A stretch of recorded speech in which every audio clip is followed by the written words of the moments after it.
ಆ ವರ್ಷಕ್ಕೆ ಮುಂಚಿತವಾಗಿ ಆ ಪಂಚಾಂಗದಲ್ಲಿ ಯಾವ್ಯಾವ್ದು ಬೆಲೆ ಜಾಸ್ತಿ ಆಗುತ್ತೆ, ಯಾವ್ಯಾವ್ದು ಬೆಲೆ ಕಡಿಮೆ ಆಗುತ್ತೆ, ಪ್ರತಿಯೊಂದನ್ನು ಅಲ್ಲಿ ಬರೆದ್ಬಿಟ್ಟಿರ್ತೀವಿ. ಒಂದು ಪ್ರಾಣಿಯಿಂದ ನಾಶ ಆಗುತ್ತೆ, ಒಂದು ವೈರಸ್ಸಿಂದ ನಾಶ ಆಗುತ್ತೆ. ಸಣ್ಣ ಯೋಗ ಇದೆ ಅಂದರೆ ಅದನ್ನು ತುಂಬ ದೊಡ್ಡ ಯೋಗವನ್ನಾಗಿ ಮಾಡ್ಕೊಳ್ತಕ್ಕಂಥ ಶಕ್ತಿನೂ ನಮ್ಮ ಹತ್ರ ಇರುತ್ತೆ. ಬ್ರಹ್ಮನನ್ನು ಹೊರತುಪಡಿಸಿ ಬೇರೆ ಯಾರಿಗೂ ಕೂಡ ಇಂಥದ್ದೇ ಆಗುತ್ತೆ, ಹೀಗೆ ಆಗುತ್ತೆ ಅಂತ ಹೇಳಲಿಕ್ಕೆ ಸಾಧ್ಯ ಇಲ್ಲ.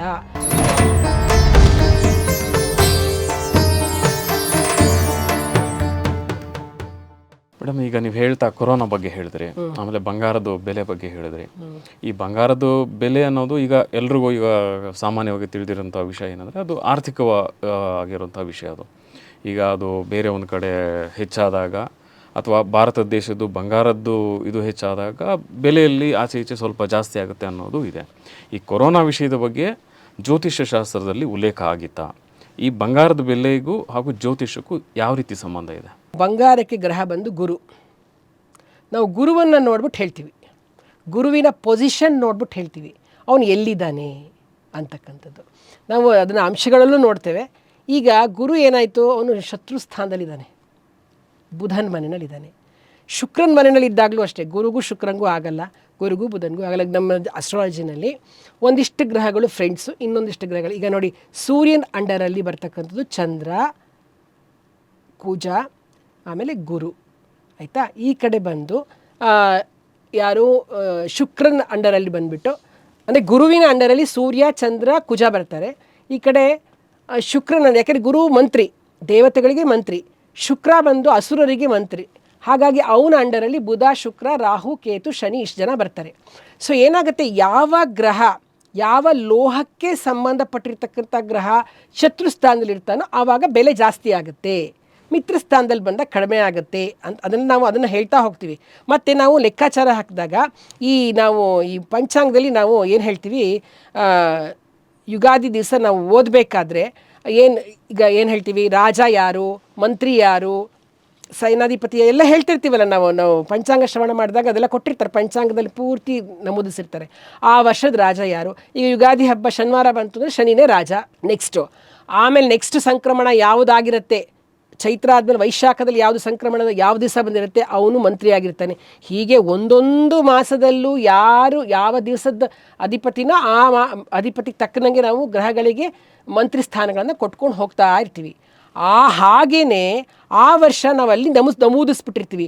ಚಿನ್ನ ಬೆಳ್ಳಿ ಬೆಲೆ ಜಾಸ್ತಿ ಆಗುತ್ತೆ, ಕಬ್ಬಿಣದ ಬೆಲೆ ಕಡಿಮೆ ಆಗುತ್ತೆ, ಆಮೇಲೆ ಚಂದನ, ಆಮೇಲೆ ಈ ರಾಗಿ ಈ ಥರ ಬೆಳೆಗಳಲ್ಲಿ ತೇಜಿ, ಪ್ರತಿಯೊಂದೂ ಆ ವರ್ಷಕ್ಕೆ ಮುಂಚಿತವಾಗಿ ಆ ಪಂಚಾಂಗದಲ್ಲಿ ಯಾವ್ಯಾವ್ದು ಬೆಲೆ ಜಾಸ್ತಿ ಆಗುತ್ತೆ, ಯಾವ್ಯಾವ್ದು ಬೆಲೆ ಕಡಿಮೆ ಆಗುತ್ತೆ, ಪ್ರತಿಯೊಂದನ್ನು ಅಲ್ಲಿ ಹೇಳ್ತಾ ಹೋಗಿರ್ತೀವಿ, ಅಲ್ಲಿ ಬರೆದ್ಬಿಟ್ಟಿರ್ತೀವಿ, ಅದ್ರಲ್ಲಿ ಬರೆದಿರ್ತೀವಿ. ಅದನ್ನು ನೋಡಿಕೊಂಡು ಮಾಡ್ತಕ್ಕಂಥದ್ದು. ಆದರೆ ನೀವು ಕೇಳಬಹುದು, ಅದು ಹೇಳಿರ್ತಾರೆ ಆದರೂ ಕೂಡ ಇಲ್ಲಿ ಜಾಸ್ತಿ ಆಯಿತು ಅಂತಲೋ, ಅಥವಾ ನೀವು ಕಡಿಮೆ ಆಗಿದ್ದಂತೂ ನೋಡ್ಲಾರಿರಿ, ನೀವು ಖಂಡಿತವಾಗ್ಲೂ ಕಡಿಮೆ ಆಗೋದು ನೋಡಾಗಲಿ ಜಾಸ್ತಿನೇ ಆಗ್ತಾ ಹೋಗ್ತಾ ಇರುತ್ತೆ. ಒಂದಷ್ಟು ವರ್ಷ ಹಾಗೆ ನಿಂತು ಬಿಟ್ಟಿರುತ್ತೆ, ಆಮೇಲೆ ಸಡನ್ನಾಗಿ ಜಾಸ್ತಿ ಆಗುತ್ತೆ. ಈ ಬಾರಿ ಮಾತ್ರ ಸಡನ್ನಾಗಿ ಜಾಸ್ತಿ ಆಗಿದೆ ಅಷ್ಟೇ, ತುಂಬ ಜಾಸ್ತಿ ಆಗಿದೆ. ಅದನ್ನು ನಾವು ಹೋದ ವರ್ಷ ಪ್ರಿಡಿಕ್ಟ್ ಮಾಡೂ ಇದ್ವಿ ಕೂಡ, ಅದನ್ನು ಗ್ರಹಗಳ ಪರಿಸ್ಥಿತಿಯಿಂದ ಮಾಡ್ತಾಯಿದ್ವಿ. ಕೊರೋನಾನೂ ಅಷ್ಟೇ, ಯಾಕೆಂದರೆ ಕುಜ ಮತ್ತು ರಾಹು ಇದೆಯಲ್ಲ, ಅದು ಎಂತಹ ಗ್ರಹ ಅಂತಂದರೆ ನೋಡಿ, ರಾಹು ಕೇತು ವಿಶಿಷ್ಟವಾಗಿ ನಾವು ಹೇಳಬೇಕು ಅಂತಂದರೆ ಪಾಶ್ಚಾತ್ಯರು ರಾಹು ಕೇತುಗಳನ್ನು ಒಪ್ಕೊಳ್ಳೋದಿಲ್ಲ, ನಾವು ಒಪ್ಕೋತೀವಿ. ಯಾಕೆ ಅಂತಂದರೆ ನೋಡಿ, ಭೂಮಿ ಮಧ್ಯದಲ್ಲಿದೆ, ಚಂದ್ರನ ಪಥ ಮತ್ತು ಸೂರ್ಯನ ಪಥ ಇವೆರಡಕ್ಕೂ ಏನು ಕ್ರಾಸ್ ಆದಾಗ, ಅಂದರೆ ಅವೆರಡರ ಮಧ್ಯದಲ್ಲಿ ನೋಡಲ್ ಪ್ಲಾನೆಟ್ಸ್ ಅಂತ ಕರಿತೀವಿ ಅದನ್ನು, ಸಂಧಿಸಿದಾಗ ಸೂರ್ಯನ ಪಥಕ್ಕೂ ಚಂದ್ರನ ಪಥಕ್ಕೂ ಏನು ಚಂದ್ರ ಮೂವ್ ಆದಾಗ ಭೂಮಿ ತಿರುಗಿದಾಗ ಸಂಧಿಸುತ್ತಲ್ಲ, ನಾರ್ತ್ ಉತ್ತರದಲ್ಲಿ ಸಂಧಿಸ್ತಕ್ಕಂಥ ಪಾಯಿಂಟನ್ನು ರಾಹು ಅಂತ ಕರಿತೀವಿ, ದಕ್ಷಿಣದಲ್ಲಿ ಸಂಧಿಸ್ತಕ್ಕಂಥ ಪಾಯಿಂಟನ್ನು ಕೇತು ಅಂತ ಕರಿತೀವಿ. ಇದೆಷ್ಟು ಇಂಪಾರ್ಟೆಂಟು ಅಂತಂದರೆ, ನಾವು ಪೌರಾಣಿಕದಲ್ಲಿ ತೊಗೊಂಡಾಗ ನಮಗೆ ಅದ್ರ ಕಥೆಯೇ ಬೇರೆ ಇದೆ. ಆದರೆ ಇದು ಸೈಂಟಿಫಿಕ್ಕಾಗಿ ಹೇಳಿದ್ರೆ ಆ ನೋಡಲ್ ಪ್ಲಾನೆಟ್ ಆ ನೋಡಲ್ ಪೊಸಿಷನ್ನಲ್ಲಿ ಹೇಗೆ ತಿರುಗ್ತಾ ಇದ್ದಾಗ, ನಮಗೆ ಭೂಮಿ ತಿರುಗಿದಾಗ ಆ ಪಾಯಿಂಟಿಗೆ ಬಂದಾಗ ಎಷ್ಟು ವ್ಯತ್ಯಾಸಗಳಾಗುತ್ತೆ ನೋಡಿ. ರಾಹುಕಾಲ ಮತ್ತು ನೀವು ಯಮಗಂಟ ಕಾಲ ಅಂತ ಕೇಳಿದ್ದೀರ. ಭೂಮಿ ರಾಹುವಿನ ಪಾಯಿಂಟಲ್ಲಿ ತಿರುಗಿಸಿದಾಗ ಅದು ರಾಹುಕಾಲ ಆಗುತ್ತೆ, ತಿರುಗಿದಾಗ ಅದು ರಾಹುಕಾಲ ಆಗುತ್ತೆ. ಎಷ್ಟೊತ್ತು ಎಕ್ಸ್ಪೋಸ್ ಆಗಿರುತ್ತೋ ಅದು ರಾಹುಕಾಲ ಆಗಿರುತ್ತೆ.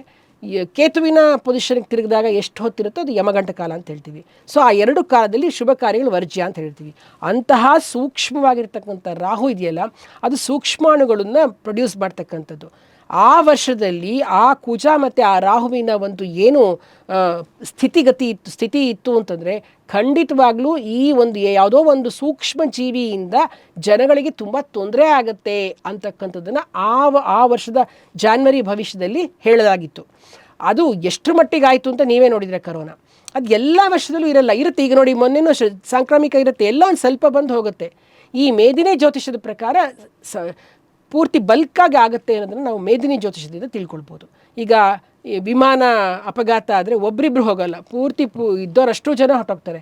ಅದಕ್ಕೆ ಕಾರಣ ನಾವು ಮೇದಿನಿ ಜ್ಯೋತಿಷದಿಂದ ಅದನ್ನು ತಿಳ್ಕೊಳ್ಬೋದು. ಅದನ್ನು ನಾವು ಅನೌನ್ಸ್ ಅವ್ರು ಜ್ಯೋತಿಷಾಸ್ತ್ರದಲ್ಲಿ ಹೇಳಿರ್ತಾರೆ, ನೀವು ಪೂರ್ತಿಯಾಗಿ ನೋಡಬೇಕು. ಫಸ್ಟ್ ಬರೀ ರಾಶಿಗಲ್ಲ, ಮೊದಲೇ ಹಾಕ್ಬಿಟ್ಟಿರ್ತಾರೆ ಈ ಥರ ಆಗುತ್ತೆ, ಈ ಥರ ಇದೆ ಅಂತ. ಅದನ್ನು ಸೀರಿಯಸ್ ಆಗಿ ಯಾರೂ ತೆಗೆದುಕೊಂಡಿರಲ್ಲ.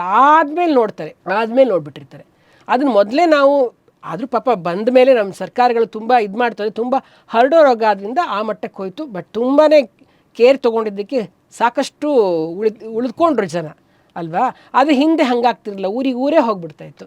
ಹಿಂದೆ ನಮಗೆ ಆ ಥರದ್ದು ಕೇರು ತೊಗೋತಾ ಇರಲಿಲ್ಲ, ಮೆಡಿಸಿನ್ನು ತೊಗೋತಿರಲಿಲ್ಲ. 100 ವರ್ಷಗಳ ಹಿಂದೆ ಬಂದಿತ್ತು ಇದೇ ಕಾಂಬಿನೇಷನ್ನು. 100 ವರ್ಷಗಳ ಹಿಂದೆ ಬಂದಿದ್ದಕ್ಕೆ ಪ್ಲೇಗ್ ಬಂದು ಅದೇ ಎಲ್ಲ ನಾಶ ಆಯಿತು.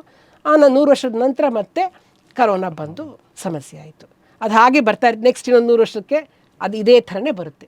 ಅದು ನಮಗೆ ಜಾತಕದಲ್ಲಿ ಆ ಪ್ಲಾನೆಟರಿ ಕಾಂಬಿನೇಷನಲ್ಲಿ ಈ ರೀತಿಯಾಗಿ ಹೋಗ್ತಕ್ಕಂಥದ್ದು. ಒಂದು ಪ್ರಾಣಿಯಿಂದ ನಾಶ ಆಗುತ್ತೆ, ಒಂದು ವೈರಸ್ಸಿಂದ ನಾಶ ಆಗುತ್ತೆ, ಅಥವಾ 4 ಕಾಲ ಪ್ರಾಣಿಗಳಿಂದ ಅಂದರೆ ವೆಹಿಕಲಿಂದ, ಅಂದರೆ ಆ ಥರ ಒಂದು ಬಸ್ ಅಪಘಾತ ಅದು, ಅಥವಾ ಒಂದು ಸಹಸ್ರ ಪಾದಗಳಿಂದ. ಸಹಸ್ರ ಪಾದ ಅಂದ ತಕ್ಷಣ ರೈಲ್ ಅನ್ಕೋಬೇಕು. ಆ ಥರ ನಮಗೆ ಈ ಪ್ರಾಣಿ ಅಂದ ತಕ್ಷಣ ಜೀವ ಇರೋ ಪ್ರಾಣಿ ಅಲ್ಲ. ಅಥವಾ ಇದನ್ನು ನಾವು ಅರ್ಥ ಕೋಡ್ ನಾನು ಹೇಳ್ತಾ ಇರೋದು ನಿಮಗೆ, ಅಲ್ಲಿ ಚತುಷ್ಪಾದ ಅಂತ ಹೇಳಿದ ತಕ್ಷಣ 4 ಕಾಲು ಅಂದ ತಕ್ಷಣ ಪ್ರಾಣಿ ಅನ್ಕೊಳ್ಳೋ ಹಂಗಿಲ್ಲ. 4 ಕಾಲು ಅಂದ ತಕ್ಷಣ ಬಸ್ ಆಗುತ್ತೆ, ಇಲ್ಲ ಕಾರ್ ಆಗುತ್ತೆ. ಸೊ ಈ ರೀತಿಯಿಂದ ಅಪಘಾತಗಳು ಅನ್ನೋದನ್ನು ನಾವು ಅದನ್ನು ನೋಡಿಕೊಂಡು ಅರ್ಥ ಮಾಡಿಕೊಂಡು ಎಚ್ಚೆತ್ಕೋಬೇಕು. ಇದು ಅಷ್ಟು ಪ್ರಾಮಿನೆನ್ಸ್ ಇಲ್ಲ. ನೀವು ಹೇಳ್ದಂಗೆ ಸುಮ್ಮನೆ ಜ್ಯೋತಿಷ್ಯ ಹೇಳ್ತಾ ಇರ್ತಾರೆ ರಾಷ್ಟ್ರ ಭವಿಷ್ಯ, ಆದರೆ ಸರ್ಕಾರ ಅಷ್ಟು ಅದನ್ನು ತಿಳ್ಕೊಂಡು ಹತ್ರ ಅದನ್ನು ಮಾಡಿಸಿ ಅದನ್ನು ಮುನ್ನೆಚ್ಚರಿಕೆ ಕೊಡ್ತಕ್ಕಂಥ ಕಾರ್ಯಕ್ರಮವನ್ನು ಎಲ್ಲಿ ಮಾಡ್ತಿದ್ದಾರೆ? ಎಲ್ಲಿ ಯೂನಿವರ್ಸಿಟಿನಲ್ಲೇ ಇಲ್ವಲ್ಲ. ಸ್ಯಾನ್ಸ್ಕ್ರಿಟ್ ಯೂನಿವರ್ಸಿಟಿಲಿ ಒಂದು ಆಸ್ಟ್ರಾಲಜಿ ಕ್ಲಾಸಸ್ ಇರುತ್ತೆ, ಒಂದು ತೊಗೊಳ್ತಾರೆ ಹೊರತು ಬೇರೆ ಎಲ್ಲೂ ನಿಮಗೆ ಆಸ್ಟ್ರಾಲಜಿಗೆ ಪ್ರಾಮುಖ್ಯತೆ ಕೊಡೋದೇ ಇಲ್ವಲ್ಲ. ನಿಮ್ಮ ಕೆಲಸ ನೀವು ಮಾಡಿ ಅಂತ ಹೇಳ್ತಾರೆ. ಅಫ್ಕೋರ್ಸ್ ನಮ್ಮ ಕೆಲಸ ನಾವು ಮಾಡಬೇಕು, ಆದರೆ ಅದಕ್ಕೆ ನಮಗೆ ಭಗವಂತನ ಒಂದು ಅನುಗ್ರಹನೂ ಬೇಕೇ ಬೇಕಲ್ವಾ. ಭಗವಂತನ ಅನುಗ್ರಹ ಇಲ್ಲದೆ ನಮಗೆ ಹೆಂಗೆ ಮಾಡೋಕ್ಕಾಗುತ್ತೆ? ಕರ್ಮಣ್ಯವಾಧಿಕಾರಸ್ಥ ಕೆಲಸ ಮಾಡಬೇಕು, ಫಲಾಫಲ ಅವನಿಗೆ ಬಿಡಬೇಕು, ಅಂದರೆ ಕೆಲಸ ಮಾಡಲೇಬೇಕು. ಆಮೇಲೆ ಗ್ರಹಗಳಿಗೆ ಹೆದರ್ಕೋಬಾರ್ದು. ನಾನು ಇಷ್ಟೊಂದು ಹೇಳಬಲ್ಲೆ, ಯಾಕೆಂದರೆ ಯಾವುದೇ ಜಾತಕದಲ್ಲಿ ದೋಷ ಇದೆ ಅಂದ ತಕ್ಷಣ ಹೆದರ್ಕೋಬಾರ್ದು, ಪರಿಹಾರ ಮಾಡಬೇಕು, ಮುನ್ನುಗ್ಗಬೇಕು. ಹೇಗೆ ಅಂದರೆ ಗ್ರಹಗಳು ಇವತ್ತು ನಿಮ್ಮನ್ನ ಇಷ್ಟು ಒಳ್ಳೆಯ ಯೋಗ ಇದೆ, ಒಂದು ಸಣ್ಣ ಯೋಗ ಇದೆ ಅಂದರೆ ಅದನ್ನು ತುಂಬ ದೊಡ್ಡ ಯೋಗವನ್ನಾಗಿ ಮಾಡ್ಕೊಳ್ತಕ್ಕಂಥ ಶಕ್ತಿನೂ ನಮ್ಮ ಹತ್ರ ಇರುತ್ತೆ. ಹೀಗಾಗುತ್ತೆ ಕೆಟ್ಟದು ಅಂತಿದ್ರೆ ಅದು ಪೂರ್ತಿ ಬಿದ್ದೇ ಹೋಗುವಂಥ ನಮ್ಮಲ್ಲಿ ದೌರ್ಬಲ್ಯ ಕೂಡ ನಮ್ಮಲ್ಲಿ ಇರುತ್ತೆ. ಆದ್ದರಿಂದ ಅದರಲ್ಲಿ ಏನೇ ಇದ್ದರೂ ಕೂಡ ಅದನ್ನು ಮೀರಿ ಅದನ್ನು ಹೊರತುಪಡಿಸಿ ನಾವು ಚೆನ್ನಾಗಿ ಜೀವನವನ್ನು ನಡೆಸ್ಕೋಬಹುದು. ಯಾಕೆಂದರೆ ಈಗ ನೋಡಿದ ಆವಾಗಲೇ ಹೇಳಿದೆ, ಮಳೆ ಬರ್ತಿದೆ ಅಂತ ಹೇಳಿದ್ರೆ ಛತ್ರಿ ಇಟ್ಕೊಂಡು ಹೋಗ್ತೀರಾ ನೀವು ಆಫೀಸಿಗೆ. ಇವತ್ತು ಮಳೆ ಬರುತ್ತೆ ಅಂತ ಹೇಳಿದ್ದಾರೆ, ಅದರಿಂದ ಛತ್ರಿ ಇಟ್ಕೊಂಡು ಹೋಗ್ತೀನಿ, ಆಗ ನೀವು ನೆನೆಯಲ್ಲ.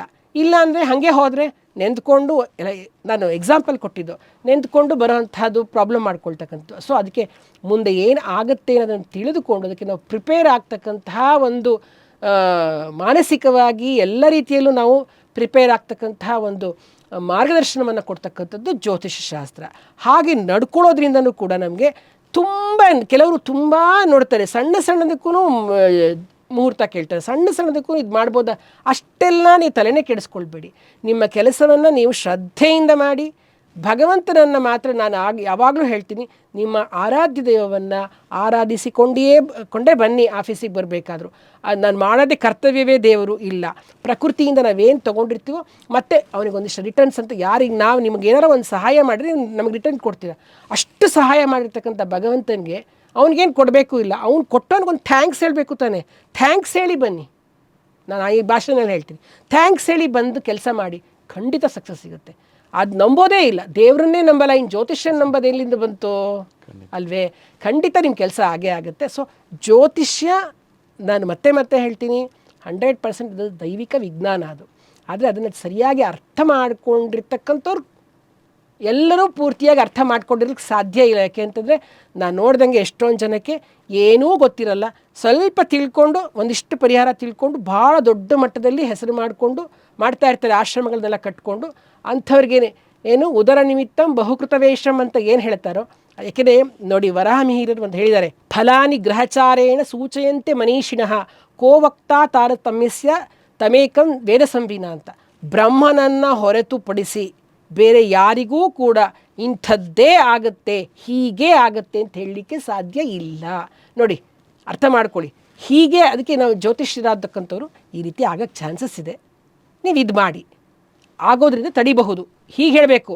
ಅದು ಬಿಟ್ಬಿಟ್ಟು ನಿಮ್ಗೆ ಹೀಗೆ ಆಗುತ್ತೆ, ಈ ಥರನೇ ಆಗುತ್ತೆ, ಇಂಥ ದಿವಸ ಆ ಥರ ಯಾರು ಹೇಳ್ತಾರೋ ತಿಳ್ಕೊಂಡ್ಬಿಡಿ, ಅವನು ಜ್ಯೋತಿಷಿ ಅಲ್ಲ. ಅದು ನಾನು ಹೇಳಿದ್ದಲ್ಲ, ಬ್ರಹ್ಮನೇ, ವರಾಹಮಿಹಿರರೇ ಹೇಳಿದ್ದಾರೆ. ಬ್ರಹ್ಮನನ್ನು ಹೊರತುಪಡಿಸಿ ಬೇರೆ ಯಾರಿಗೂ ಕೂಡ ಜ್ಯೋತಿಷ್ಯವನ್ನು ಅಂದರೆ ಹೀಗೆ ಆಗುತ್ತೆ ಅಂತ ಕರಾರುವಾಕ್ಕಾಗಿ ಹೇಳಲಿಕ್ಕೆ ಸಾಧ್ಯ ಇಲ್ಲ. ಅದಕ್ಕೆ ಈ ಕೋಡಿಂಗ್ ನಾನು ಹೇಳಿದೆ, ಹಿಂಗಿಂಗೆ ಆಗುತ್ತೆ, ಪ್ಲಾನೆಟರಿ ಕಾಂಬಿನೇಷನಿಂದ ಈ ರೀತಿ ಆಗುತ್ತೆ, ಆಗಬಹುದು, ಆಗೋಕ್ಕೆ ಚಾನ್ಸಸ್ ಇದೆ. ಸೊ ನೀವು prevention is better then cure ಅಂತ ಆಗದೇನೂ ಇರಬಹುದು, ಸಣ್ಣ ಮಟ್ಟಕ್ಕಾಗಿ ಹೋಗ್ಬೋದು, ದೊಡ್ಡ ಮಟ್ಟಕ್ಕಾಗೋ ಅದನ್ನು ನಾವು ಹೇಳಲಿಕ್ಕೆ ಆಗೋದೇ ಇಲ್ಲ. ಯಾಕೆಂದರೆ ನಾನು ಬ್ರಹ್ಮ ಅಲ್ಲ. ಇದನ್ನು ಚೆನ್ನಾಗಿ ತಿಳ್ಕೊಳ್ಬೇಕು ಪ್ರತಿಯೊಬ್ಬರೂ. ನೀವು ಹೇಳಿಬಿಟ್ರಿ ಆದರೆ ಆಗಲೇ ಇಲ್ಲ, ನೀವು ಹೇಳಿದ್ರಿ ಆದರೆ ಹೀಗಾಯಿತು, ಹೀಗೆ ಬ್ಲೇಮ್ ಮಾಡಿಬಿಟ್ಟು ಆ ಶಾಸ್ತ್ರಕ್ಕೆ ಅವಮಾನ ಮಾಡೋ ಹಾಗೆ ಮಾತಾಡಬಾರ್ದು.